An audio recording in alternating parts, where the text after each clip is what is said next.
స్త్రీ శక్తి పథకాన్ని విజయవంతం చేసినట్లే దివ్యాంగ శక్తి పథకాన్ని కూడా విజయవంతం చేయాలని రాష్ట్ర రోడ్డు రవాణా సంస్థ యాజమాన్యానికి మంత్రి కొండపల్లి శ్రీనివాస్ సూచించారు.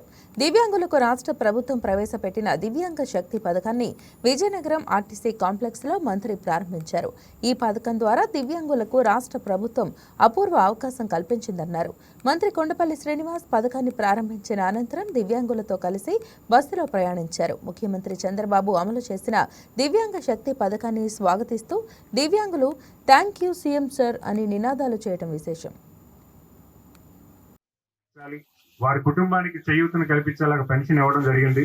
అలాగే ఈరోజు చదువుకున్న వాళ్ళు కానీ ఏ పని చేసుకోవాలన్నా వాళ్ళకి మంచి ఆసక్తి చూపించేలాగా ఈరోజు దివ్యాంగ శక్తి పథకం కూడా వాళ్ళకి పూర్తి స్థాయిలో అమలుపరిచేలాగా గౌరవ ముఖ్యమంత్రి గారు పెద్ద ఎత్తున బాధ్యత తీసుకున్నారు. మనందరం కూడా సోదరులు ఈరోజు థ్యాంక్ యూ సార్ అని సీఎం గారికి అభినందనలు తెలియజేసుకుంటున్నారు.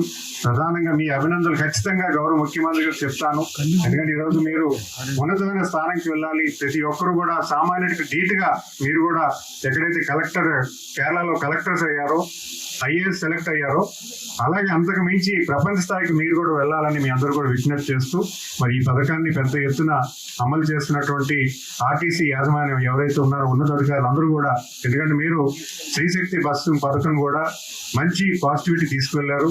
అటు ఆర్టీసీ అధికారులు కానీ, లేకపోతే డ్రైవర్స్ కానీ, కండక్టర్స్ కానీ వాళ్ళందరూ కూడా బాధ్యత తీసుకొని ప్రభుత్వంతో కలిసి ఈరోజు ఈ శ్రీశక్తి పథకాన్ని ఏ రకంగా అయితే సక్సెస్ చేశారో, అలాగే దివ్యాంగ శక్తి పథకాన్ని కూడా మీరు కూడా కొంత బాధ్యత తీసుకున్న వారైతే కోరుతున్నారో వాళ్ళ సీట్స్ ఏవైతే ఉన్నాయో, రిజర్వ్డ్ సీట్స్ ఉన్నాయో.